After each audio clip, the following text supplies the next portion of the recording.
Selamat pagi, salam sejahtera. Ulas jangan ulas, ulas jangan malu-malu. Pagi ini aku seperti katakan pada kamu, Anda tekan butang subscribe, Anda akan dapat ulasan bertimbun-timbun isu politik hari ini.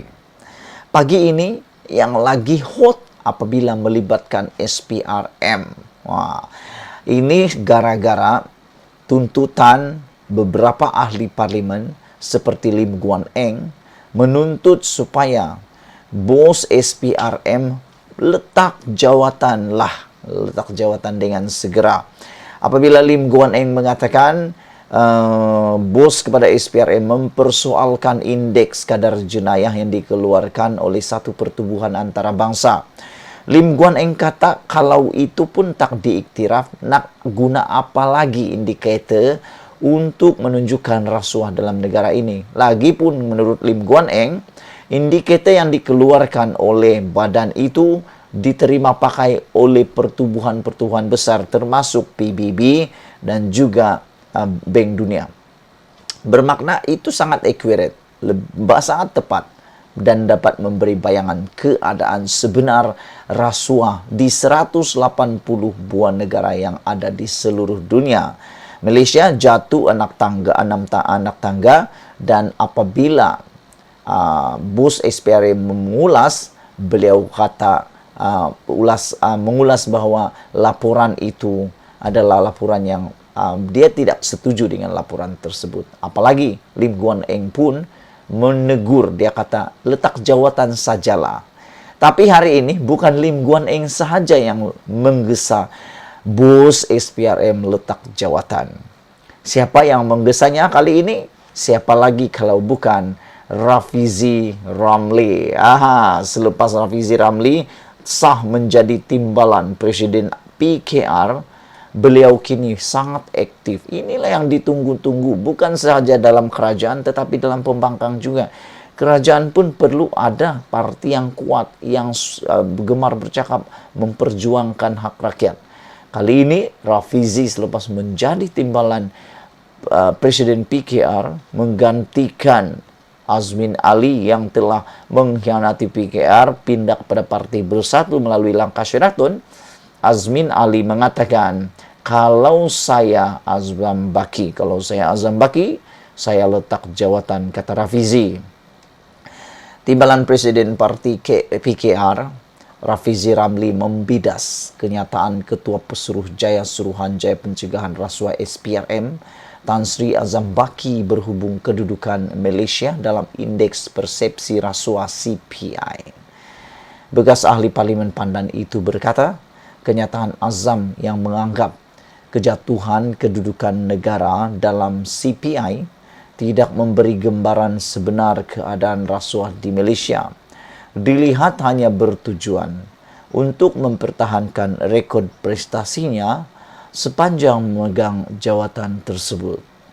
Menurut Rafizi lagi, ini kerana sejak Azam mula mengetuai SPRM pada tahun 2020, prestasi CPI negara semakin merosot sehingga menyamai kedudukan tahun memuncaknya skandal 1MDB yaitu pada tahun 2017.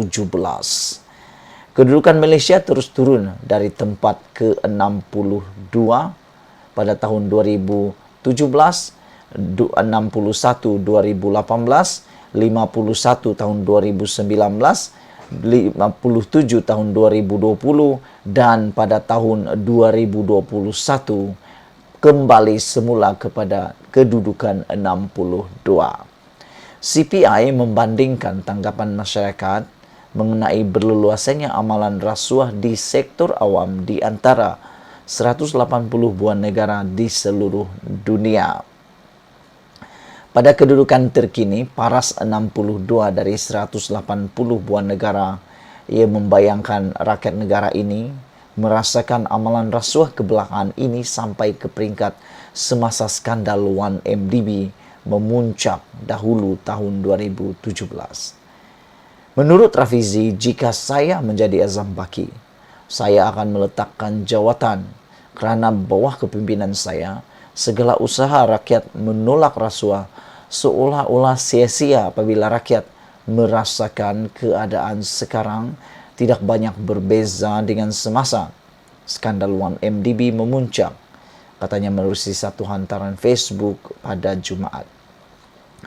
Azam pada Kamis yang lepas berkata, CPI yang dijadikan sebagai pengukur rasuah di Malaysia merupakan persepsi dan tinjauan beberapa organisasi dan bukanlah kedudukan sebenar.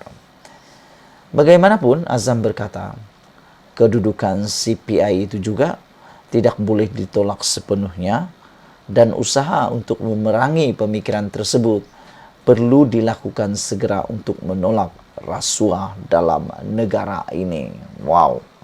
Inilah dia pendedahan, satu pendedahan yang memang menyakitkan hati rakyat Malaysia apabila negara kita menurut kedudukan CPI terkini ini, Malaysia kembali kepada kedudukan 62 daripada 180 buah negara yang disenaraikan dalam CPI tersebut, yaitu indeks prestasi ataupun prestasi CPI kita. Seperti yang dalam ulasan Rafizi sebentar tadi, negara kembali semula kepada kedudukan 62, menyamai rekod terendah sewaktu kita dalam keadaan memuncaknya rasuah ataupun memuncaknya kes 1MDB di Malaysia.